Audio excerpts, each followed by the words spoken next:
Jeudi, c'est lundi. Nous vivons lundi 5 septembre. Moi, j'espère que nous avons passé un très bon week-end. Et nous pourrons passer une très bonne semaine d'informations. Mesdames, messieurs, la famille, toutefois, accès compatriotes, et tous collaborateurs qui connectent tout partout dans le monde là. Bonjour, bonsoir pour nous tous et bienvenue sur la plateforme. Moi, c'est amis, nous frères, merci Dieu. Merci en pile à tout le monde qui suit channel YouTube ça, tout le monde qui regarde nous et puis qui suit nous. Nous demandons si nous remettre travail là, abonnez, invitez famille, amis, abonnez pour nous capables aider nous grandir dans la communauté et puis tout nous remercier et chaque ami, tout le monde qui a partagé vidéo nous. Dans le cadre de lutte contre l'insécurité qui a développé dans le pays, il y a des gens qui ont posé cette question à qui ça, l'armée ça, servi et question de l'armée posée matin. Est-ce que le pays il doit continuer à miser sur l'armée pareil, l'armée qui pas dépassé 1200 garçons et femmes? Ministre de la Défense là avec nous pour répondre aux questions ça. Ministre Enold Joseph, bonjour. Bonjour, Jérémel, bonjour toute l'équipe de Caraïbes. Bonjour toutes auditrices, auditeurs de Caraïbes Bio et ma remercie nous pour l'invitation. Défense, ministre dirigé assez bien, ministère tutelle l'armée d'Haïti qui gérait techniquement et par au état-major l'armée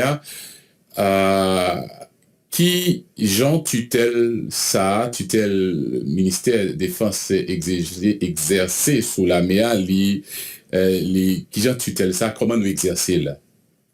Oui, d'après le droit organique du ministère, l'armée d'Haïti sont entité interne du ministère de la Défense. Et donc, l'armée d'Haïti, et le ministère de la Défense, et l'armée d'Haïti qui est là comme entité interne, comme toute entité interne, et qui est régie par loi organique là, et que le ministère de la Défense est à diriger. Normalement, mais question technique pour l'armée, son état-major que le président Jovenel a créé à I en 2017, 17 novembre 2017, et a dirigé techniquement l'armée actuelle. Là, au état-major, à ces aspects et techniques là, est-ce que c'est Maria ça qui est difficile, comme ça, qui explique que l'armée apparaît aussi bancale?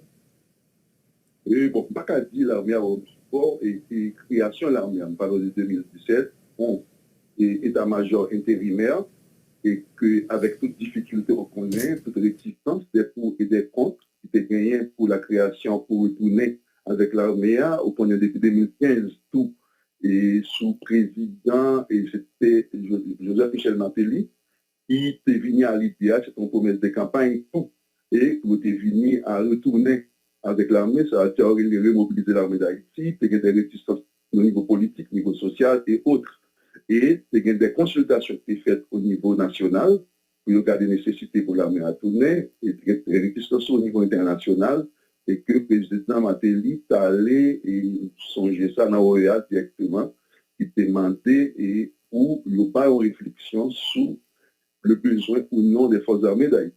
C'est comme ça, l'OEA, les légions interaméricaines de défense, qui étaient avec des experts et puis d'autres experts haïtiens, qui étaient élaborés, rédigés en livre blanc, et c'est sous l'égide livre blanc ça, qui était une enquête qui était faite, atelier qui était fait au niveau PIA, qui était venu dire et qu'on nécessitait pour nous gagner en l'armée d'Haïti. On l'armée en Haïti. Et c'est à partir de ça que l'opinion commence à agiter sur question. Hein, et malheureusement, le président qui était là, qui initiait la pas capable, c'était tellement de difficultés, et le président Jovenel Moïse, en 2017, a réussi et mettait un état-major intérimaire pour réfléchir sur la question de l'armée. Vous avez dit 2017. 2017, l'état-major était là. Nous-mêmes, devenu ministre en 2019, moi, été arrivé, moi, été joint pas de carrière, pas de carrière, c'est une réflexion que tu as faite à niveau ça, mais normalement, c'était 127 seulement militaires qui étaient formés en Équateur, ont été joints dans la communauté, pas même intégrés comme militaires, et puis techniques, puisqu'ils sont poussés au et ils étaient fait le code général, au besoin de connaître les héros, et ils n'ont pas trop intégré par des structures même pour les météo. Et comme militaire, c'est après mon arrivée, moi essayé et discuter avec nos états-majors, nous garder nécessité fort, nous créer force là, nous discuter tout très frustrés jeunes ça 125 à 127, pour nous dire, nous travaillons et nous venons pour nous faire l'armée effective. Pour nous faire l'armée opérationnelle et effective, bon, pas de quoi. Donc, et c'est là ça, moins discuté, à président de l'époque, c'était le président Jovenel, pour nous, non seulement créer Tawajoa, pour nous faire une première promotion. C'est à l'époque ça même, et que moi-même, j'ai fait la première promotion, et c'est la première fois tout, et qu'il y a un fuite et soldats dans l'armée d'Haïti. Remobilisation et l'armée a, nous gagnons un total de 1200 militaires, à part de grand quartier général là sous champ de masse là qui dans un espace qui est très coincé et centre formation nous gagnons Gressier à base nous gagnons sous bicentenaire base corps géniant et puis en unité nous gagnons sous frontière là pas vraiment gagné de nouveaux casernes qui construit or nous connaissons l'armée a gagné ensemble de bâtiments certains la police là t'est occupée gagné qui est abandonné plan remobilisation non c'est qui ça le payé le plan c'est parce que normalement c'est commencer avec effectif et pourtant on l'armée professionnelle c'est ça le plan on l'armée professionnelle et faut gagner en effectif nous on a commencé l'émission on a commencé interview avec 1200 effectivement c'est 1200. C'est remobilisation faite à partir de l'état-major sous des critères définis par l'état-major. Il fait appel à quelques anciens militaires, des anciens militaires, même au niveau des officiers et des soldats également. Et nous-mêmes, au niveau du ministère de la Défense, avec nous-mêmes comme des techniciens dans le domaine là, nous faisons des recrutements qui fait nous gagner 1200. Comme on connaît le pays, avec des moyens très, très, très limités. De 3 ans après, il y a une possibilité pour être effectif. Et depuis que tu as fait, donc, c'est à partir de ça, nous gagnons 1200 et on va parler espace qui était dans les bases en Akaona, qui n'a précisé les organes comme une discussion sociale. Et dans ça, on nous disait contingent ministère qui était coréen du sud, coréen qui était quitté pour l'armée. Et ça avait tout, nous faisons un centre de recrutement, un centre de formation, ça avait nous fonctionné, puis le base là-dedans. Oui, nous avons base condigéniale de l'élite sous bicentenaire là. Nous gagnons aviation, on espace de délégués à nous-mêmes qui est dans l'aviation. Comme on connaît, et gagner un pilote espace comme ce deal là, qui est occupé par la police. Bon, pas qu'on ait gagné qu'abandonné, au contraire, on est à la recherche des espaces de l'armée, c'est tout les bâtiments l'armée est gagné et pour nous être capables de récupérer malgré les moyens qu'on gagne pour ça, pour nous capables de gagner plus de bases. Actuellement, on travaille sous question frontière, comment nous gagner des postes au niveau des frontaliers. Donc, c'est un travail, comme on dit, nous avons fonctionné sous l'égide du livre blanc sur la sécurité de la défense nationale pour le développement durable et social d'Haïti. C'est un document qui est comme ça, je américain avec experts haïtiens, experts étrangers élaborés. Ils sont guides. Pour remobilisation, ça va parler. C'est lui-même qui guide nous avec l'armée professionnelle, avec une mission bien déterminée. Peut-être tout après, tout à l'heure, on va poser une question sur ça. Pour une nouvelle mission, l'armée gagne. L'armée n'a fait qu'à fait la prière. Donc, l'armée a lit opérationnel, lit effective, mais avec des limites, avec des moyens limités. Et peut-être c'est ça qu'il faut tellement parler au niveau national et n'attendre des questions peut-être pour nous qui problème qui est gagné, comment on peut faire pour nous non seulement plus effectif, mais qui a gagné bon, qui est plus effectif pour la donne, qui est comme ça, et qui a plus opérationnel un support pour continuer à parler la police pour contrer les problèmes d'insécurité, ça, les problèmes de gang, ça, qui gagnent dans le pays. Donc, c'est ça. Et l'armée a gagné un peu le support nous jeunes de pays latinos et américains pour preuve gagner coopération avec Mexique là, qui reprend semaine qui sont passées mais pas gagner seulement pays ça gagner les États-Unis par exemple qui pas manifesté aucun intérêt ou bien trop intérêt qu'a dit pour l'utilisation l'armée a dans discussion que nous gagnons avec américains par exemple qui ça dit nous qui ça vous présentez nous comme raison qui fait que vous pas voulu supporter nous même j'ai fait pour la police. Oui, comme nous, coopération avec Mexique, là depuis passage surtout moi j'étais parti au Mexique directement et nous étions en accord avec homologue, qui c'est le ministre de la Défense mexicain, sous coopération dans le cadre de mobilisation à l'avenir.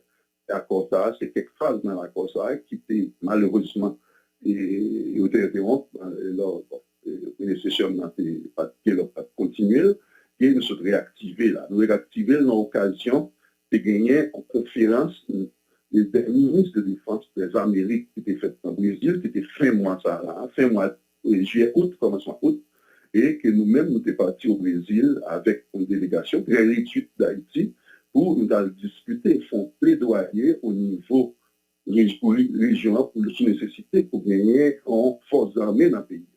Et après les prestations, nous faisons un discours pour nous, parce que c'était un terme qui a gagné pour développer dans la conférence, c'est le rôle des armées, le rôle des forces armées dans le problème des flux migratoires. Par contre, ce que nous appelons une semaine avant, en juillet, 15 et 22 juillet, c'est une conférence qui était faite en République dominicaine, dans la presse, et FAC était fait, un groupe de militaires qui était fait dans la République dominicaine. C'est conférence des forces armées centra-américaines, c'est FAC, et qui ont été dit, et pays d'Haïti, dans la conférence là, fait que son pays d'Haïti est constitué en danger à cause de l'insécurité et puis stabilité de Kenya qui fait capable de gagner des flux migratoires au niveau dans d'autres pays dans la région. Donc, il y a une raison. Dans la question, dans le thème, de mettre rôle Amérique à jouer dans le flux migratoire. Je vais tout profiter de ça pour m'expliquer la situation en Haïti, mes problèmes, nous, comme je besoin, quel rôle l'Amérique a joué dans la frontière pour éviter et plus ça les flux migratoires là, et faire l'autre travail et tout, et éviter les contrebandes, les flux transnationaux, et puis pourquoi pas, et la cybercriminalité, et puis contrôler les frontières, tout l'autre les actes et passer dans la frontière, surtout traite de personnes.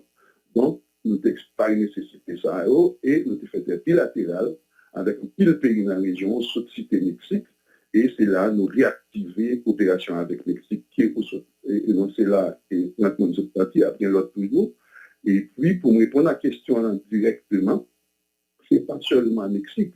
Nous avons fait des bilatérales avec rencontres bilatérales avec presque toute délégation dans la région. C'est vrai, nous avons parti pour nous fait 7 à 8, mais il y a deux pays qui souhaitaient rencontrer nous tous, et c'est le Canada, les États-Unis. Et nous petits avec eux pour nous élaborer, discuter sur problématiques de sécurité comme ça pour Haïti. Et nous disons effectivement, par moment, nous n'avons pas l'armée de maintien d'ordre, c'est au niveau international, l'armée pas là pour faire maintien d'ordre.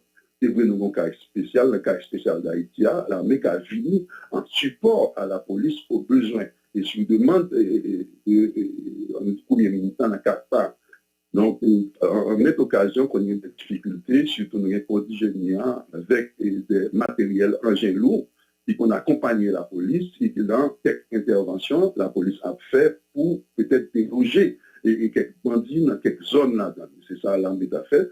Nous t'expliquons qu'on est capable de continuer, et surtout sur l'autre domaine. Malheureusement, il y a des moyens. L'armée n'a pas gagné, nous pas de matériel, nous pas d'équipement qui est capable de permettre de nous accompagner convenablement la police pour le faire et le travail ça, et nous dépenser tout, et nous dire dans le discours là.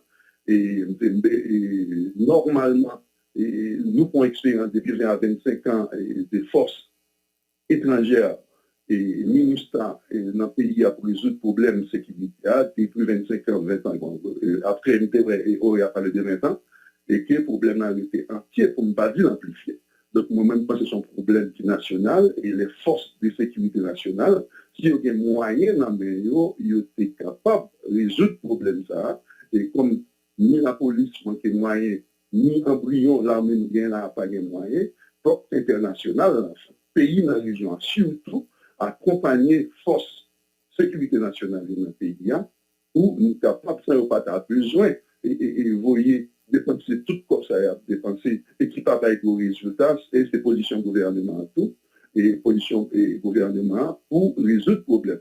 Et là, ça, il y a des promesses qui étaient faites à nous-mêmes, surtout par les Mexique, et nous avons fait plaidoyer ça également avec représentants et candidats, et surtout, c'était Mme Anand, qui était ministre de la Défense canadienne, nous discutions avec lui sur les problèmes ça en Haïti et lui expliquer nous, il pas bien imbu de situation et qui va réfléchir, il va discuter avec Starfleet et lui-même fait des promesses et des coopérations du ministère de la Défense.